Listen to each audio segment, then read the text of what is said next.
Okay, here's an article that I would like to talk about concerning Resident Evil 3 remake. Now, I gotta say, because it's entitled one of the worst Resident Evil games is actually one of the best. That's what the title is. So this guy's gonna prove to us that, or he's gonna explain to us rather, that Resident Evil 3 is actually among the best remakes. The Resident Evil 3 remake, rather. So I've seen Resident Evil 2 stream from start to finish when it first came out. Even though I ended up not wanting to buy it and own it for myself, I did enjoy what I saw. I enjoyed watching it. I enjoyed being a spectator. Uh, it was quite a joy on that stream.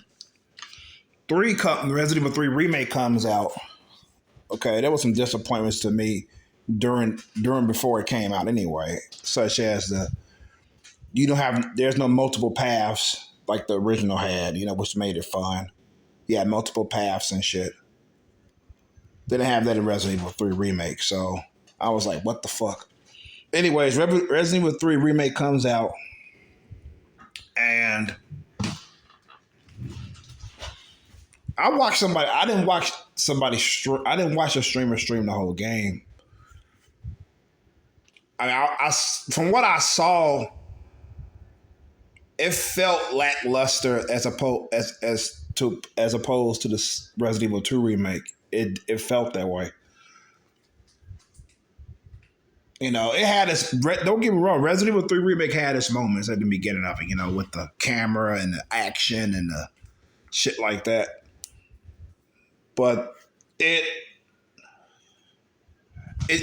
just felt like it was something missing about it, because I was already making fun of Jill's appearance, that she looks like a man, prior to me seeing the game being played. So I made 2 videos talking about how she looks like a man. I had fun doing those videos. I mean, don't get me wrong though. She's more feminine than a lot of these new female protagonists that are coming out now in Western games. So I give her that. But yeah, so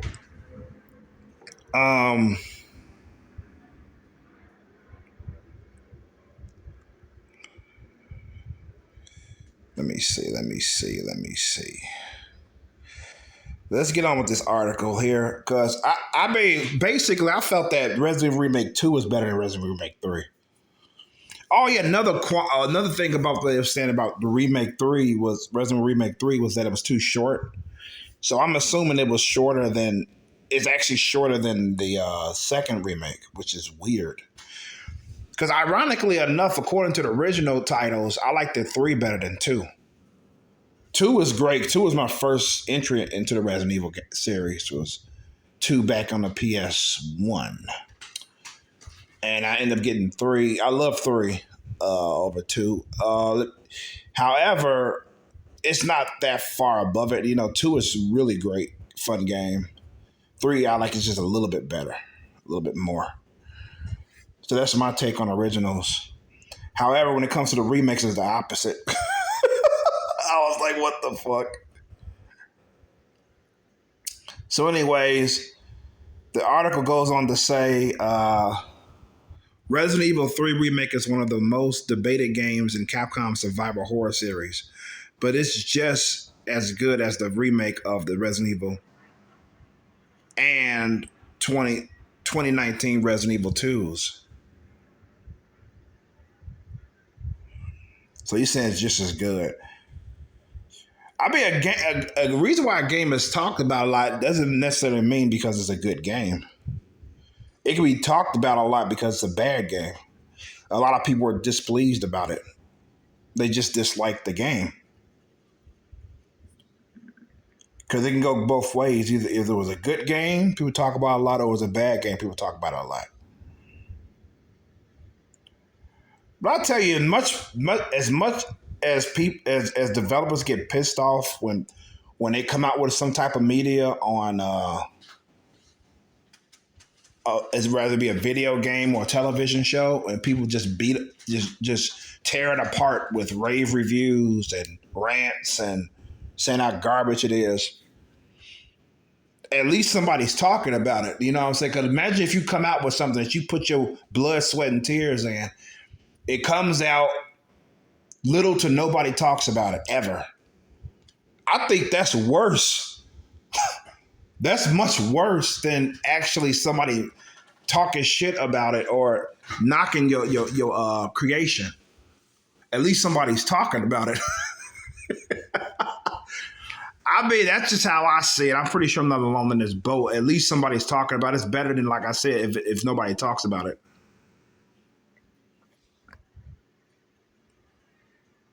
Because it reminds me of what John Cena said. I'm going on a tangent.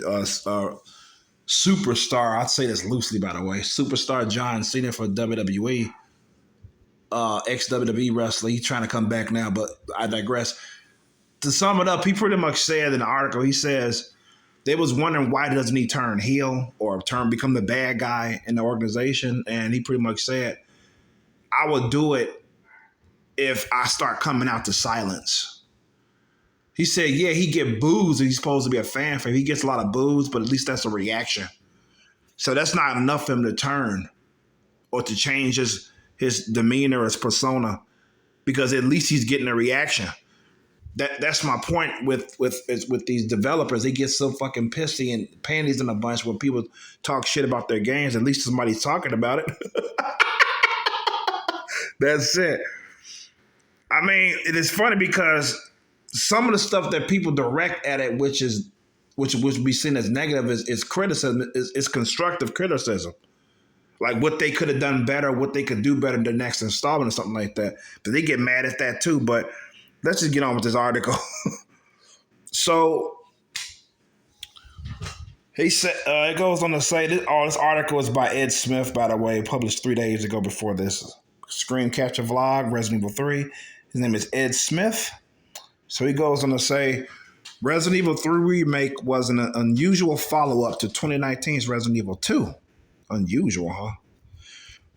Whereas Resident Evil 2 felt like a comprehensive reimagining of a classic survival horror, building on all the strongest areas, bulking out and improving the weaker parts, and successfully filling every gap from the original Resident Evil 3 Remake was shorter, shorter, narrower, and generally less content rich than its 1999 namesake. Let me stop right here. So compared to the original Resident Evil 3, it's shorter, it's more narrow or direct paths, and generally less content rich than its 1999 namesake. Wow. Okay, let's move on. Let's go on. He goes on to say, for some, it understandably felt like a mid-effort cash grab. Capcom trying to quickly capitalize on the success of the Resident Evil 2.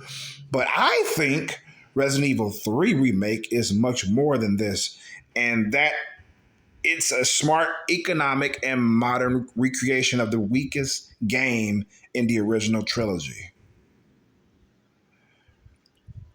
Wait, let me stop there. I disagree with that. I felt Resident Evil 1 was the weakest in the trilogy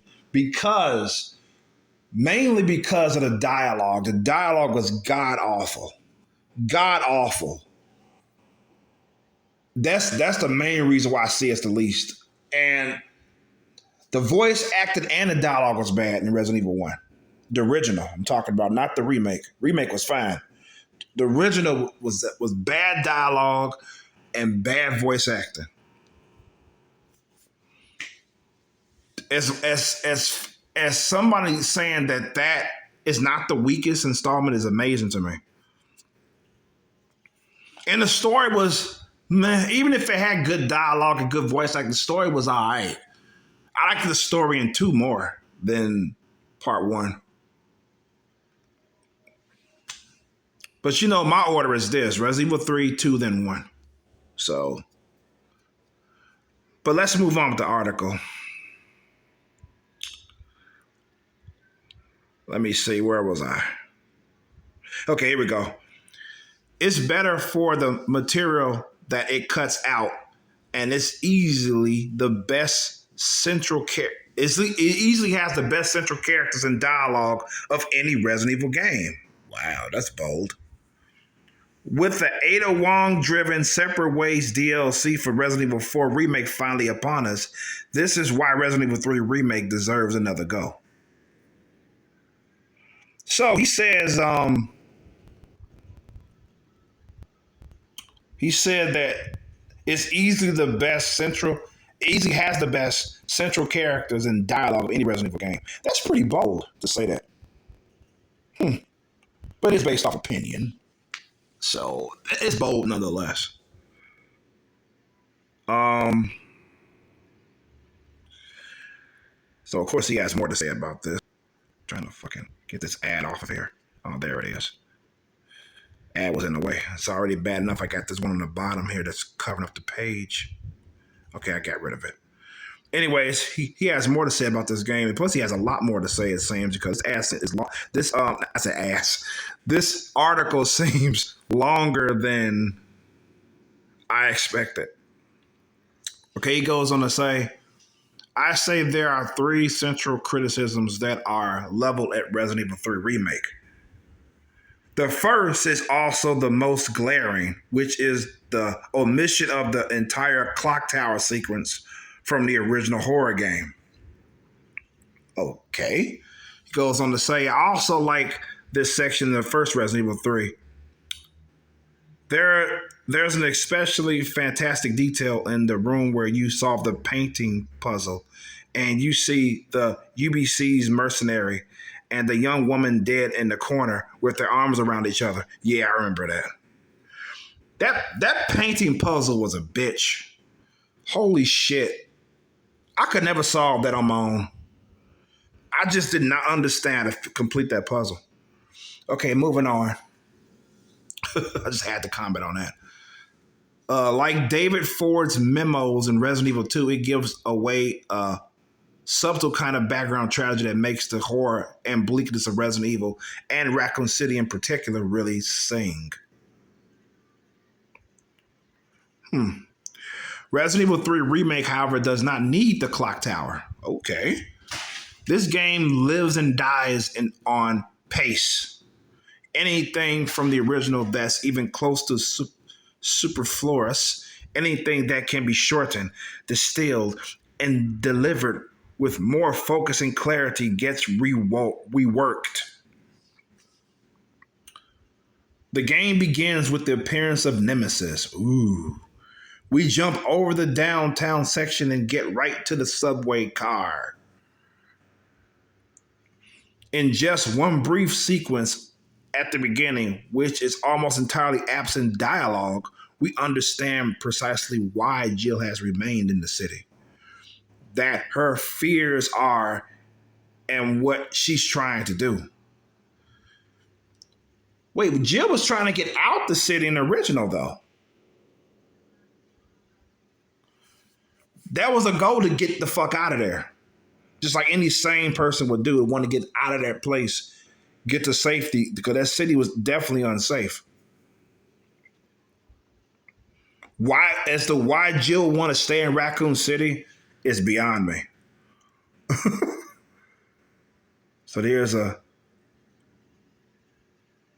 capture from the game itself. Looks pretty cool. So he goes on to say, the important part of the clock tower is that Jill gets infected and Carlos has to try to heal her. That is interesting stuff. That's the character beat. That's the trauma. That's the drama, rather. I think the best horror movies and also the best action movies are about 80 minutes long. And move kind of effortlessly from one emotionally charged set piece to another. Resident Evil 3 Remake has the same sensibility. We cut out some puzzles, enemy killing, and exploration, but we exchange all of that for big dramatic beats in rapid fire succession. Okay. He goes on to say, it's contrary to game making vogue, which right now size, scale, and more things. Let me read this again. It's contrary to game making vogue, which right now size, scale, and more things for players to do. But at a 4-hour game with AAA production value that leans heavily into character and story, all delivered with a terse, streamlined clearness. That's the kind of game I want to play. If you took Resident Evil out of the name, so it wasn't wedded to the expectation of a big franchise, Resident Evil 3 Remake would be unambiguously loved. So if the game wasn't called Resident Evil, it would be loved. He's probably right. Because nobody's comparing it to the original. Because every time you come out with a remake of a classic, beloved franchise, they're going to always compare it to the original. Always. That's just the way it is. It's where it's going to be. So he enjoyed the story. He enjoyed the, even though there's lack of puzzles, it's more straightforward and it's shorter. He liked the game. He enjoyed the game, and that's what matters the most. You enjoyed the game. Okay, he says the second criticism of Resident Evil 3 Remake is how it reworks Nemesis. Okay, let me stop there. I like the Nemesis design better in the original. He looked more scarier than he did in the remake. Now, moving on. In the original game, he stalks you organically from area to area, appearing at what seem like random moments so that you never truly feel safe. Yes, exactly. In the remake, confrontations with Nemesis are scripted and determined.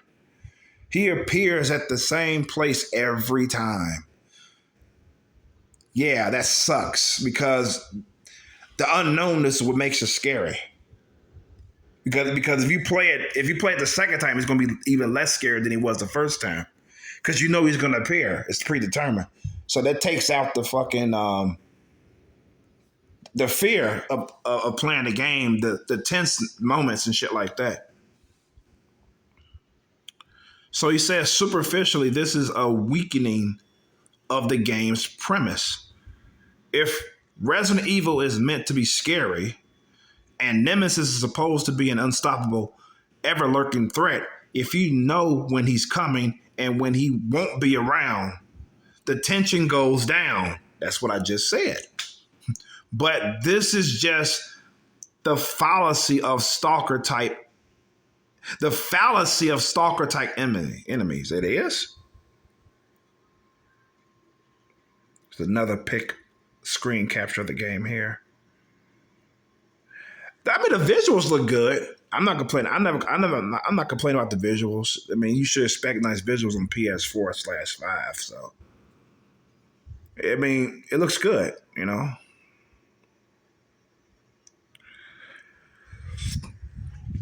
So, anyways, he goes on to say, like Amnesia, The Dark Descent.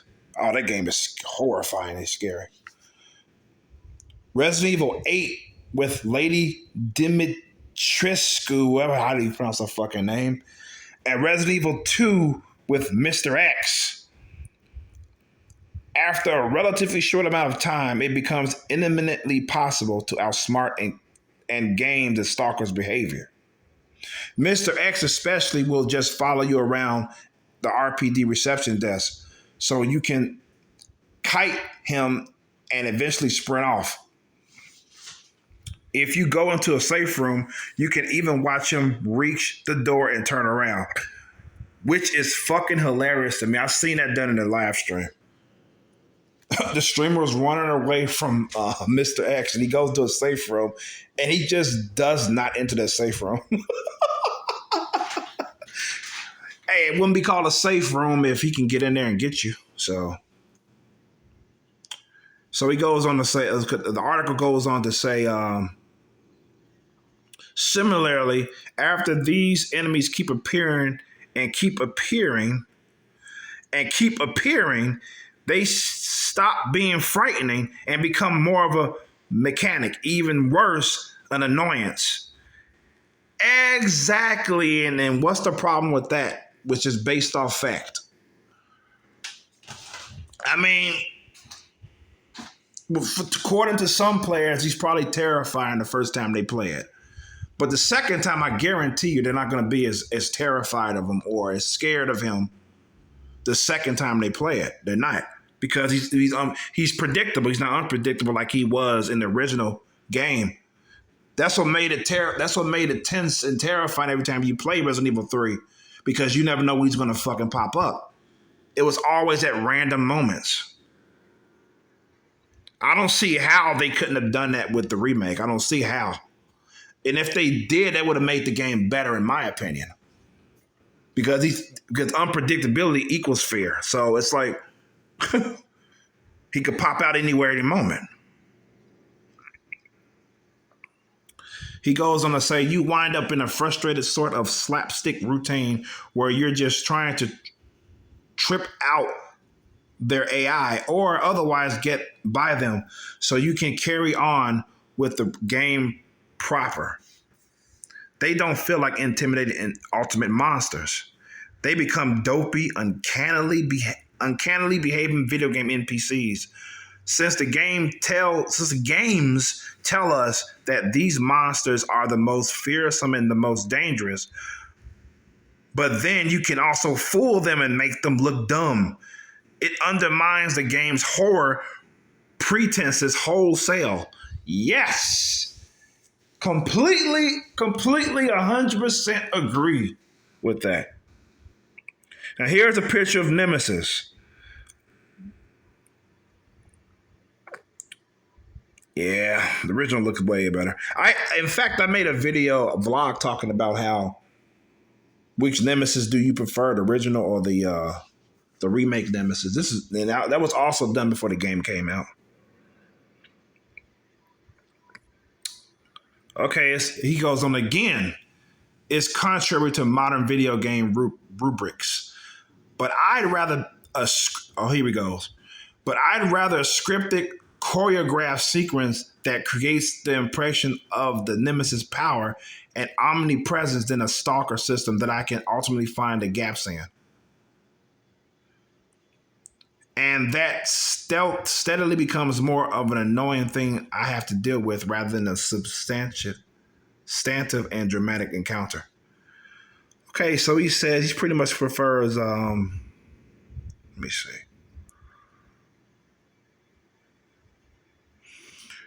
He'd rather have a scripted, choreographed sequence than a stalker system that he can ultimately find the gaps in.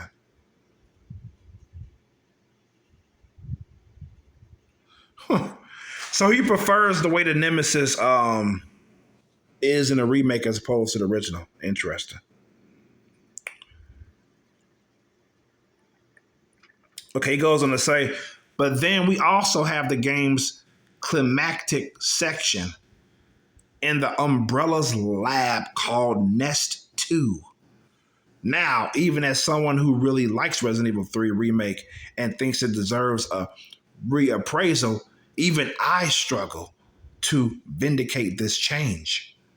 Nest 2 is less aesthetically inspired and atmospheric than the Dead Factor in the 1999 game. And it really does feel like a shortcut reuse of assets from the Resident Evil 2 remake 1 year previous. If someone wants to argue that Resident Evil 3 remake really is a cash grab, the Nest 2 section is definitely Exhibit A. Here's another screenshot of the game. She's on the train looking. Huh. So that's Jill Valentine on the train. Okay, moving on. He says, nevertheless, I feel like it's compensated by the rest of the game's strengths. The relationship between Jill and Carlos is the most convincing and entertaining in the entire Resident Evil series. Carlos, particularly, is one of the best characters in all of Resident Evil. From his wonderful opening line to where he calls Nemesis a fuckface, then shoots him with a rocket, to the warm, romantic little moments that he shares with Jill. The whole game buzzes along at such a clip. Always another action sequence, always something new to do, always a new character moment, always coherent and quick. That I think is the ideal and antithesis to the stereotype of AAA games. Yeah, always games should always have this. Always something, a new action, another action, always something new to do, new character moment. Yeah, it's called replay value. I mean, it's called encourage you to play the game again. You know what I'm saying? So he goes on to say, Resident Evil 3 Remake looks, sounds, and plays wonderfully and has all the characteristics of a serious and professionally made game, but also seems to operate via a different set of game design ethics than what we typically find in the mainstream. Without wanting to lean into cliches, it is a totem to the idea that less is more, which feels like an incredible relief and a real achievement when games today operate based on the opposite. The often misjudged idea that more and more and more is more. Yeah, he's right about that. Because these games today are getting they're just getting bigger and bigger and bigger. You know. It's like they want you to play that game for the rest of your life. You know, open world in particular, like Assassin's Creed, because Assassin's Creed Origins was one of the first that started doing that shit with open world and so much to do and all that shit. I mean, it's a lot. You could spend like I spent 3 hours playing Origins and I really didn't do and I didn't progress the story one iota. That gives you an idea how fucking so much to do in that game that you can do. You know what I'm saying? If you could spend 3 hours on a game without progressing the story, you just doing side missions, shit like that, or roaming. Wow, that's a lot. That's a lot. Despite the fact I have fun every step of the way, thinking back on it now, stepping back and just thinking on it is like, this is ridiculous. And I do believe that I have to spend 3 hours, building up my character so I can progress. But I'm just saying the fact that you can do that and still progress your character is amazing. It just goes with the article, what the article was talking about.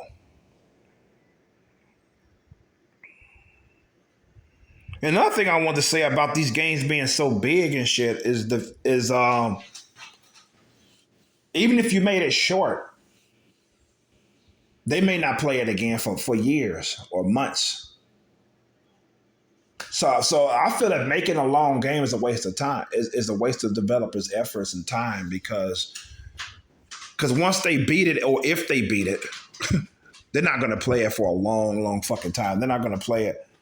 That's why I kind of feel sorry for these developers who add features into a game that the saying goes that you would never play the same game twice. There's different career. I mean, there's different paths to choose. You know what I'm saying? Like two players to play the same game, but they have different experiences. To up the replay value so once you beat the game, you want to play it again. So, oh shit, okay. What I did first was did this. I killed this guy. But if I play it again, I'm not going to kill him. I'm going to see what happens. Things like that. I feel bad for them because once somebody, even if a game has replay value or high replay value, they beat the game, they may not pick it and play it again, despite the replay value, despite the fact that they didn't see everything in the game. So it's like you damn if you do, you damn if you don't. That's what it is with that.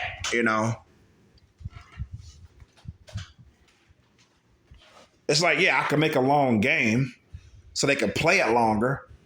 They might not even finish the game. Or they may step away from the game and not come back for a very, very long time. Or if ever. Or I can make a short game where they actually will beat it and they won't play it again. They won't pick it up and play it again, despite the fact that I may put features in there that will give them reason to play it again. So it's like damn if you do, damn if you don't, like I said. So anyways,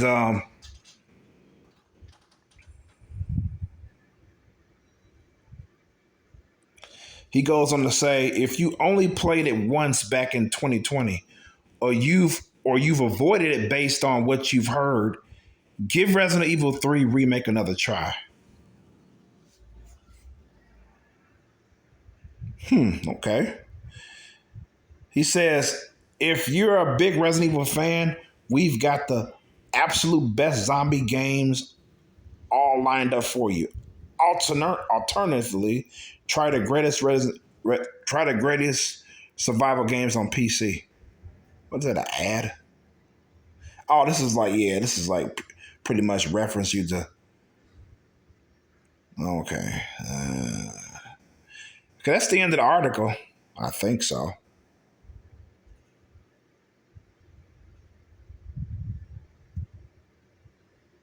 Yeah, that's the end of the article. They're talking about PC games because this site is called PCGamesIn.com. I don't know what the N stand for. Anyways, yeah, so that's the end of the of this, and that's going to be the end of this screen capture vlog. So, yeah, wow. So the question is this: you might wonder, am I going to give this game a shot after reading this? Good question. The answer: no. I don't want to play this no more than I want to play Resident Evil 2 Remake. I just don't. Not that I don't like it. I just don't want to pick it up, man. Because ironically enough, when I heard there was going to be a Resident Evil 2 Remake coming out, I did get excited for it. But after I saw the stream, and I still wanted to buy that even after I saw a stream from start to finish, Resident Evil 2 Remake. But over time, I just realized. I didn't want to pick it up. When 3 came out, I was like,